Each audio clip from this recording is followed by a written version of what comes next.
Olá pessoal, no dia de hoje saímos de Belo Horizonte com direção a Barbacena através da BR-040 e eu tenho umas conjecturas para fazer aqui, sabe? Tenho pensado muito nessas coisas. Toda vez que entro nessa garagem e saio dela, são quedas controladas, né? Eu tenho começado a notar que, não raro, eu tenho me desequilibrado em cima da outra, sabe?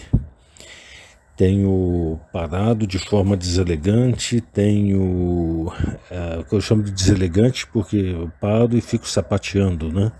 Antes de parar, antes de firmar o pé no chão.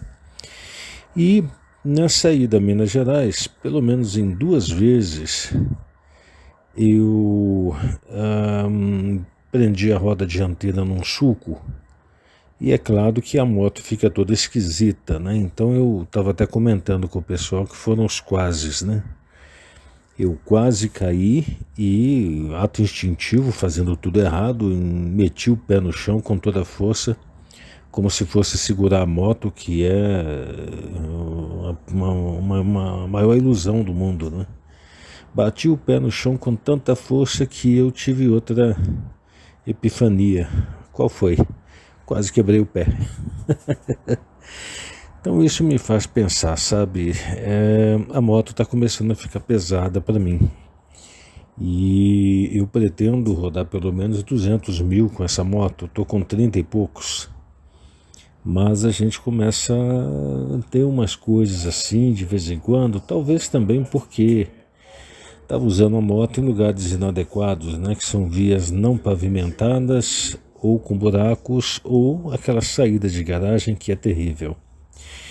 A BR-040, ou na minha memória, desde os tempos de criança, a BR-3, nesse trecho liga Belo Horizonte ao Rio de Janeiro e como tal passa em Conselheiro Lafayette e Barbacena.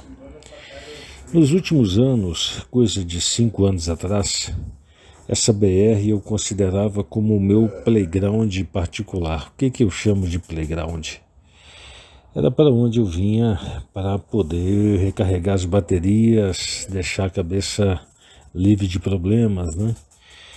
Eu vinha sentir essas faixas passando por debaixo da moto e isso eu sempre achei que tem um efeito fantástico para, como se diz aqui em Minas, para desopilar o figo.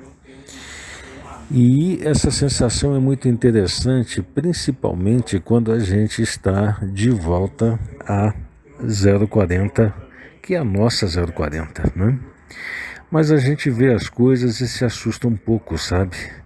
Porque as mineradoras que antes ficavam lá longe estão cada vez mais no entorno da BR e a gente vê a devastação que é hoje grande mesmo. Isso cria uma situação assim um tanto quanto diferente, né? Esdrúxula. Qual é? Eu adoro essa estrada, apesar de ser uma estrada perigosa, não se engane. Mas detesto a chamada descida da Ferteco ou subida da Ferteco, né? Que hoje nem sei qual é a empresa que é a dona daquilo ali, mas acho que é a Valorec, salvo engano. Mas é uma estrada que é compartilhada por caminhões de minério e isso gera uma lama de minério terrível. Ou você passa quando está seco e é uma poeira que incrusta na moto, incrusta nas roupas, é uma coisa pavorosa. E com chuva, aquele barro gruda no motor e faz uma verdadeira desculpe, uma verdadeira porcelana. Eu tinha na CB1000 uma dessas manchas que não saía de jeito nenhum. E aí a gente atravessa então Congonhas após Congonhas, Conselheiro Lafayette, e aí a estrada fica legal novamente, que é o pedaço de Conselheiro Lafayette em diante. Aqui até o Rio é uma estrada magnífica, né? Ela é duplicada, mas não tem canteiro central em todos os segmentos. Isso para nós, às vezes, é um motivo de sei lá o quê. Eu vou contar por quê, sei lá o quê. A pista é duplicada. Se tivesse o canteiro central, melhor ainda seria. Até porque a engenharia dela é relativamente mal feita E essa estrada desse jeito, se vê um pouquinho de chuva, ela simplesmente não escoa a água. E é um festival de aquaplanagem para todos os lados, com colisões frontais, para tudo quanto é jeito que se possa imaginar. Eu trabalhei em Barbacena, no SAMU, e essa área era toda nossa, né, da macro-região ali, da Centro do Sul. Então pegávamos da descida da Ferteco até depois de Barbacena, né? E a gente via então esse defeito de engenharia se pronunciando de maneira bastante significativa, em especial em épocas de chuva. Hoje é sexta-feira, a estrada está vazia, principalmente porque sexta-feira de manhã a minha velocidade, como sempre, não tendo que me defender dos caminhões e carros, é sempre em torno de 80, 90, raras vezes eu passo disso. E com paradas e mais paradas. Para ter uma ideia, para percorrer pouco mais de 165 quilômetros, que a gente de carro faz em pouco mais de 2 horas, 2 horas e 10, de moto eu gasto 3 horas e meia, 4 horas, e olha, eu confesso que eu estou tentando aumentar esse tempo, sabe? Aumentar a quantidade de coisas para se fazer no caminho, né? Porque a gente para aqui, para ali, tem algumas paradas que fazem parte do processo, como por exemplo, a primeira dessas paradas é a parada ali do posto da linguiça, né? Que é o Belvedere. Depois a gente dá uma parada na Estância Mineira, Estância de Minas, não sei, em Congonhas. Depois de Conselheiro Lafayette, a gente dá uma parada na parada da mexerica, que hoje não tinha mexerica, só tinha suco de laranja, mas está valendo. E chegando em Barbacena, a gente dá uma parada no nosso pão de queijo, ou então no Roselanche, ou então na Cabana da Mantiqueira. São os rituais que a gente vai fazendo, porque se você simplesmente for depressa, você chega depressa. E você perde a finalidade principal, nesse meu caso, que é andar de moto, né? Então, fica uma coisa assim meio sem sentido, né? Se eu vim para andar de moto, eu tenho que fazer render esse passeio de moto.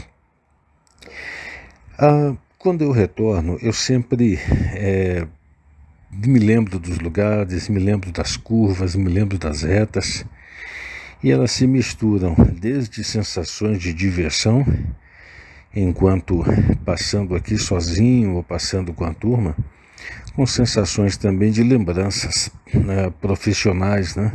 Neste lugar eu vim buscar um fulano, naquele ali eu vim buscar uma família, naquele outro foi um caminhão com um carro, e etc, etc e tal. A estrada vai gerando memórias, né? E essas memórias, na verdade, me servem para descobrir pura e simplesmente que o tempo está passando, né? Que não tem nada de mais nisso. O tempo está passando e a gente olha para trás e percebe que já vai longe o fato que a gente está relembrando. Mas não é assim que a vida acontece, né? A gente não tem que ter medo quando o tempo passa, não, sabe? Porque ele vai passar sempre, né?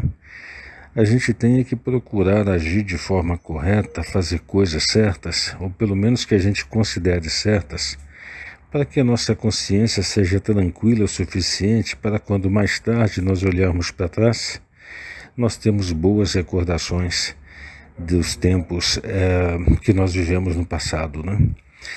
Chegando a Barbacena, na verdade, eu não entrei direto na cidade, eu fui ali no Dudu. Dudu tem um amigo nosso que mexe com rádio, porque eu tinha que arrumar a antena do módulo CB da Ultra, que não estava muito bem instalada, não, sabe? Então fui lá para a gente poder melhorar um pouquinho esse aspecto, né? E claro, entrando em Barbacena, se eu entro, eu vou direto para casa da minha mãe, mas qual a graça que tem? Tem que dar uma volta na cidade, né?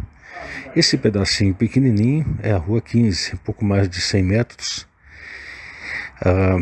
De um lado é a Rua Tiradentes, vem a Rua 15, que é este pedacinho, e depois a Praça dos macacos. Opa, Praça dos Andradas. A gente chama dos macacos porque antigamente era cheio de macacos nessa praça.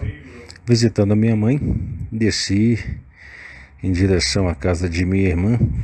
Hoje, dessa vez, eu estou contando com a hospitalidade dela, sabe?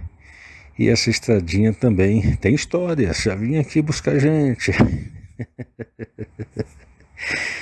É muito tempo trabalhando com essas coisas, né?